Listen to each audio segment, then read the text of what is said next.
Against start.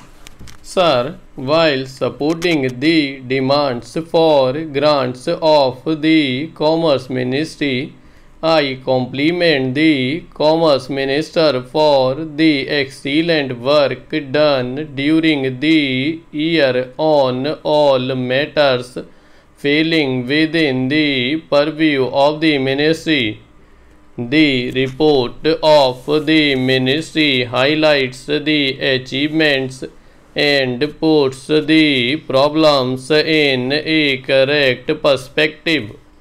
The time has now come to push ahead with policies for placing greater emphasis on exporting finished and semi-finished goods in preference to raw materials. This will promote industrialization and help augment foreign exchange earnings. Renewed emphasis must be laid on creation of export surplus and restraining the pull of the home market as and when it develops through suitable fiscal measures. This is very important. We must create export surplus, otherwise we cannot improve our exports. There is a permanent need to do some fundamental rethinking on export assistance measures. Is it possible to replace the present scheme of cash compensatory support and import replenishment by a more durable system such as taxing profit attributable to exports to a concessional rate? Also, a scheme of tax credit certificate can be introduced. For this purpose, I suggest that a compact high-level committee, preferably including non-official experts, should be appointed. The increasing problems of sales tax on export transactions must be resolved. It was over a year ago that the Supreme Court has made a judgment that chain contracts for exports through a state trading corporation would not be exempt from sales tax. I understand that Commerce Ministry is engaged in resolving this problem, but so far no action has been taken. The problem of export finance must be examined so as to put Indian exporters at least on par with their competitors. Adequate shipping facilities must be provided. The problem must be taken up in right earnest.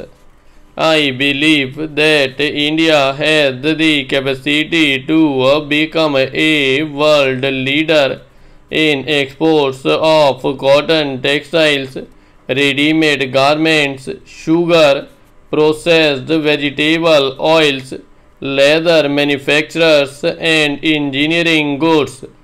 These potentialities can be realized by initiating a bold program of augmenting production of raw cotton, sugar cane, oil seeds, steel, etc.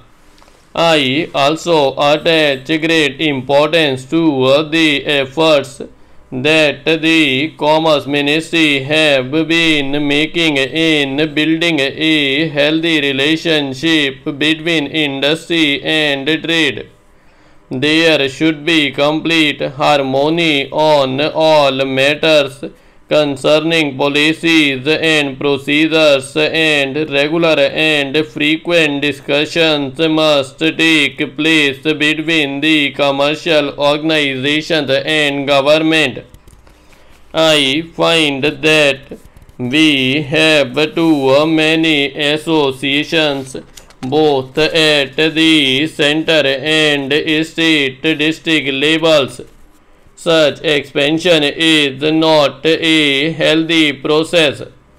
I would suggest that this matter should be examined in all its aspects so that there are selected all India organizations which can speak with appropriate knowledge and study on all matters relating to export, promotion and industrial development.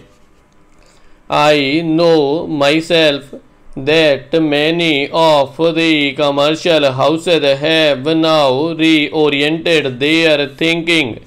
They are wedded to achieve national goals in which the highest priority must be given to promotion of exports through creation of larger surpluses. I am glad to find that a new department of textiles is being created.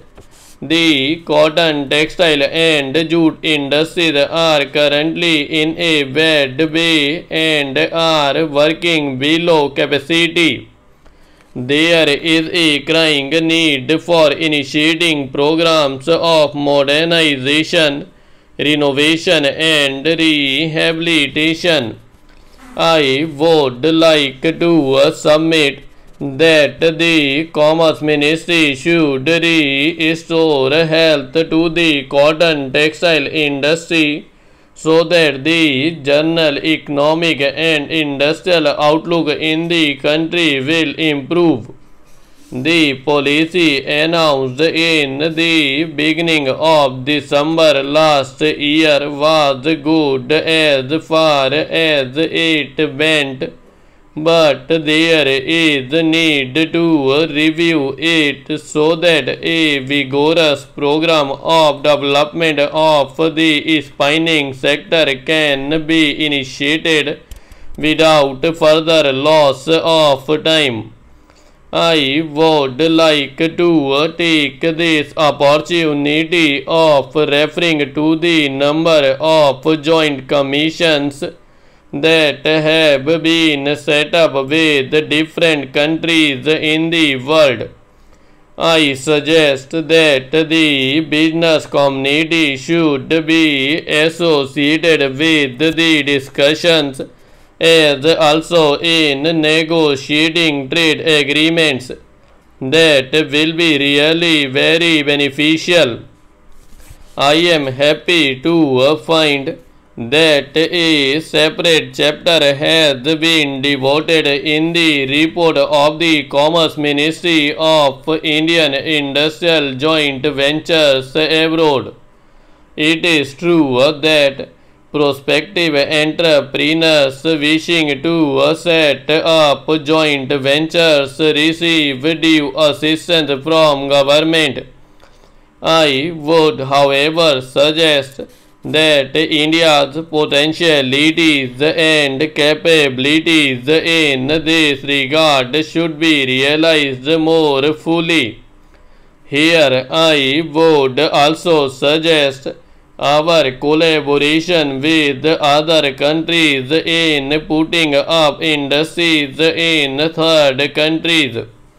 We can always collaborate with the Russia, China or Japan to put up industries in third world countries. Such collaboration will be beneficial to all concerned. India has well-developed capabilities in the field of construction, architecture, town planning, dam engineering, mining, oil exploration, power engineering, management and economic consultancy.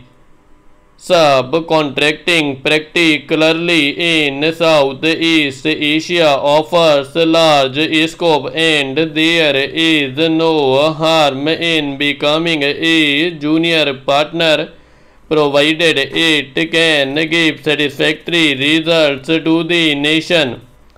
I would suggest that the Commerce Ministry should take greater interest in enabling Indian entrepreneurs to realize the potential in this behalf.